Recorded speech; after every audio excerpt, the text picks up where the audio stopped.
take any chances. Yeah, the question was, did Kenyans understand that you're actually... Because like I said, we didn't go through the whole process of like selection, so we didn't know what was exactly going on. We just saw the winner has been announced, and this is Finali. She's the Miss World Kenya title holder right now, and that was it. So we didn't see anything else, and a lot of people didn't know, like, did they understand? And you're saying even for you didn't notice that until... So after I won, I went home. I Skyped with both my brother and my sister. Yeah. And do you want to do this after the happy birthday song is over? Yes. Even for me, I was like, should we wait? Yeah. It's done. Okay. So I'll start talking again. Yeah. Uh-huh. So for me, happy birthday to... No, I'm sorry. My apologies. I'm playing. You'll have to give me both your kidneys at this I'm rate. so sorry. Yeah, let's go. Okay. On the day I won, I went home and immediately Skyped with my brother and sister. And then I switched off my phone, locked my room, and went to sleep for the next 24 hours. I was sleeping. The weather was really cold. It was August. September, so it was rainy, and I had fallen sick. So even while the pageant itself, every time I was going backstage, I was having some medicine, going back on stage, having because otherwise I wouldn't be able to talk. I was there like that, and I go smiling, and I go back because I was coughing. But for me, for the next few days, I had like interview requests, and I was just trying to I was fine. I was Miss World Kenya. It was like such a big thing for me, and I was figuring out, okay, what's next now? What training do I need to do? What do I need to prepare for the Miss World finals? Because I didn't have enough time. I had about a month before I had to go. Sorry. No, it's all good. It's all good. It's all good. It's all good. So she uses her hands, like I'm talking, a lot. You don't get to see that on the beauty pageantry, but yeah. I was having an interview with one of the journalists one of the days, me and Mr. World, Kula. Yeah. And that's when she told me, Finali, what's your reply to this? And I'm like, wait a second, what am I replying to? And then she opened her phone and showed me all the articles and so Twitter and maybe all everything. Those. And then he told me, Finali, it's been going on in these groups and everything. And I realized nobody really, nobody comes and tells you that people are talking shit about you. And nobody talks shit about you on your face. Yeah. But for me, I realized that, okay, nobody was pointing at me directly. Yeah. They were pointing at my skin color. Yeah. So it wasn't a personal attack. Yeah, it's not like... So I didn't take it personally. Yeah. At the same time, I realized it was also out of ignorance, not out of hate or something. Yeah. It was just that people didn't know. They people didn't know. understand. They didn't understand because they're like, what? Exactly. Yeah. And during that time, whichever interviews I was giving the example of Barack Obama. Yeah. Because he went there and he made something and it had nothing to do with his skin color. Yeah. We shouldn't let our skin color get in the way because in a way, this would be a form of racism then. Yeah. In a way, it's not right to judge somebody by what they look like. I'm here. I'm born in Kenya. I know no home apart from Kenya. Yeah. And this is how it is. Kenya is the only thing you know. So that's crazy but I'll also say this. I just didn't know. I didn't understand. I was like, wow. And then the first thing that came in my head, I'm like, what's gonna happen this year? A bleaching cream is gonna go skyrocket in this country. Well, I don't think it should. No, I'm just saying but that's me speaking from like my ignorant point of view because I didn't understand. And that's why even if you noticed, I started reaching out to you after you were crowned because I really wanted to communicate, but then you had so much going on, there's no way I've gotten an interview, so that wasn't gonna happen. But I understand because if you see even if you go to my Instagram, I have a very diverse group of friends. I have white, Indians, Asians. I have a very diverse. So I was I really want to understand because we didn't see the process. We didn't see the process of you coming in, you're going through all this training and stuff, and I think it can be mistaken because... I think the thing with a pageant like Miss World is it's not about what you look like. Yeah, it's not. It's all about, it's the work you're doing in terms of charity. It's how responsible you are and your ability to become, or how you are already a role model. It's your speaking skills. It's how you present your country to the world. When I actually went for Miss World, I won the tourism award. I won multimedia. I was in the top for my Beauty with a Purpose, which is the charity work. So I have like this trophy at home, and I have this medal, and I have all these things at home. And at the end of the day, I did the best I could to represent our country, and that is what's required of everyone. At the same time, a pageant like Miss World has come under a lot of scandals in Kenya, especially. Last year's winner, the winner before me, there were articles on the internet, and it was really bad because people were pointing fingers at her for being too dark. Now you see, that's crazy. So you see, when there's somebody who is too dark, people are pointing fingers, and then when there's somebody who's like me, well, I'd say yellow, Asian, and they would point fingers, and it's not fair, because what people are doing is you are directly basing judgment on what you see. Let us stop judging people for what they look like, and let's try to find out who these people are, and then reserve your judgment for that. And that was a huge reason why I had so many videos, and I was so much into social media, because I decided people to see a fight is not going to solve this, and ignoring this is not going to solve this. All I can do is show people the hard work I'm doing, and what I can do, and show people that I am who I am, and I'd let people decide for themselves whether or not I'm worthy. And I was so happy when you started posting those videos, because I was like, yes, because this now makes more sense. And I'll tell you why, because I was doing videos for Miss Universe then.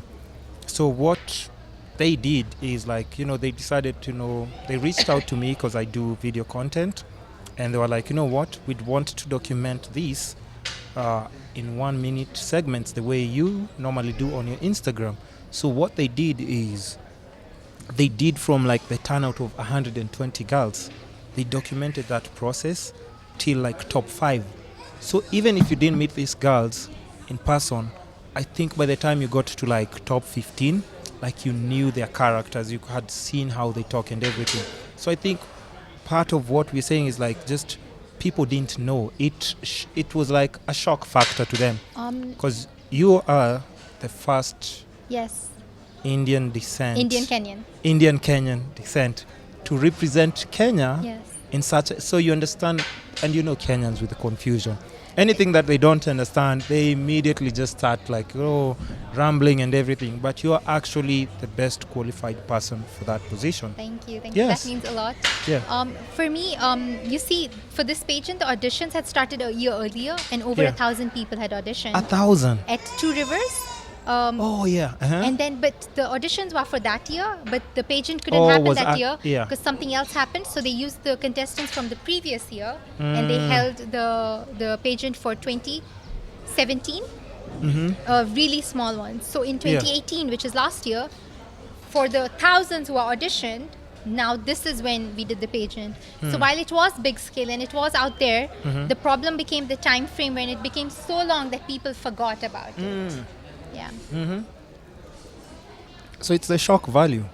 It's the shock value, and people it's also don't. And, what and makes people. news. And here's the thing: if let's say you don't have Indian friends, white friends, Asian or Somali friends, people who are slightly different from you, you wouldn't understand. So for them, they just saw the picture, and then they're like, "This is Miss World Kenya." And they're like, "What?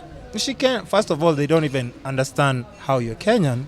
So, I don't know, did you have to address that on a lot of press runs, or you decided, or did it just affect you mentally because you're like, Not really. I think when I started my job at KTN and when I was doing the TV, I had already, we had this segment we had started called Asia Art, where we were trying so that we wanted more people to be involved in the Indian Kenyan community. Understand. Because you see, the Indian Kenyan community is very tight in Kenya. And the thing is, we wanted to bring the camera in, or we wanted somebody to bring everyone in Kenya into this community and to understand how we are like everyone else. We are the same, it's just that our culture is a little different, our religion is different, and we eat different food. like I'm vegetarian, but that's because my parents are vegetarian and their parents are vegetarian, and Yeah. there are a lot of things we pass down, and there's no denying that I'm an Indian Kenyan. I'm Yeah. not a binary. You cannot be like, okay, no, when I go to India, they don't think of me as an Indian. They think of me as a person who's come from What? Kenya, yeah, because I do not know their lingo. I don't speak like them. Oh, I cannot yeah. read the Indian languages. I can speak. Yeah, but you The only can't. language I can read and write is English. Oh wow. I'm learning Japanese and So- all these other languages now, but it's just harder for me. So it's like this. There's a poem I really used to like in school called "The Unknown Girl," and it resonates with me a lot because you feel like you don't belong anywhere. Yeah, because you're going to India, you still have a problem, like just They fitting don't- in perfectly. You can't. And can they tell from just you speaking or? They can tell with the way we dress, the way we speak, Oh. everything. Your mind is so much more open. You Yeah. know more things, or you know less things about Yeah. certain things. Your interests are different. Like I didn't know this for a very, very long time. Whenever I go to India, I tell them, can you get my clothes passied? And they would just look at me and nod, and I would be like, Mom, what's wrong with them? And then my mom would tell me, obviously they wrong don't with know, them? because passi is not Indian, it's not a Gujarati word. And I'm like, it's Yeah. not? Yeah, Because yeah. my whole life I've said passi because I thought That's what you. for me, I never processed whether it was a Gujarati word or a Swahili word or English. Yeah. It was part of my daily life. I'm multilingual. That's just how you talk, and I'm that's multilingual. all you know. At home, we go through a couple of languages and we don't realize in a single just breakfast conversation. Yeah. Because we just don't realize. You start speaking in one language and I continue, and then somebody adds on and it's a different Yeah, one. And yeah. we speak in a lot of You're different throwing languages. in words there from just different And it's places. the same for us because we're all speaking the same languages. Yeah. The same languages, but not, like, we're speaking 5 different languages, but all of us know these 5, so we don't Yeah. realize that there's a change. Yeah. Oh, And true. I think in multiple languages. So for me, it's the way I am. It's who I am, and I've never really questioned if I'm Kenyan because nobody has ever made me question that since I was a kid. I was Yeah. accepted. I went to school here. I did everything here. I mean, obviously, I did realize as I grew up that okay, I am in a different culture and everything, but. My mind was so open by the time I was growing up. I accepted Because it you've been really easily. traveling, you've been doing so many other things. So I'm guessing this is the one point where now you were like, yo, it's being actually highlighted to you. Yeah, which was fine. I feel like it was good. It happened at that point, and it Yeah. happened to me Yeah. because I had the You- resources and I had the knowledge and I had the patience to be out there and explain it to people. Because Yeah. what I'm doing is I'm laying down a precedent for For everybody anybody else after else, me. anybody else. And yeah. now no Indian Kenyan should be questioned or Yeah. know. You made it easy for any other person. Like now for anybody competing with in Miss Universe or Miss World, I'm sure we'll have like a more diverse. Yes. I'm guessing like even this year we will have like a very diverse. I really hope so. And I was telling because I had a podcast session with one of the Miss Universe directors, and I was telling them like, once we did like the whole social media campaign and everything, the message got out there to a lot more people. So you should be prepared because we have Finali representing us in Kenya. What if we have 4 Finalis show up for your auditions this year, and then we have like 4 white girls, we have 4 Somali girls, we have like people, let's say 4 girls from like, let's say Samburu or like something that you're not expecting because of the social media reach that you put out there. You should be prepared to handle that because somebody will come with all the qualifications and you shouldn't be confused about picking them if they're the right Choice. person for the Yes. for the job. For me also it was the fact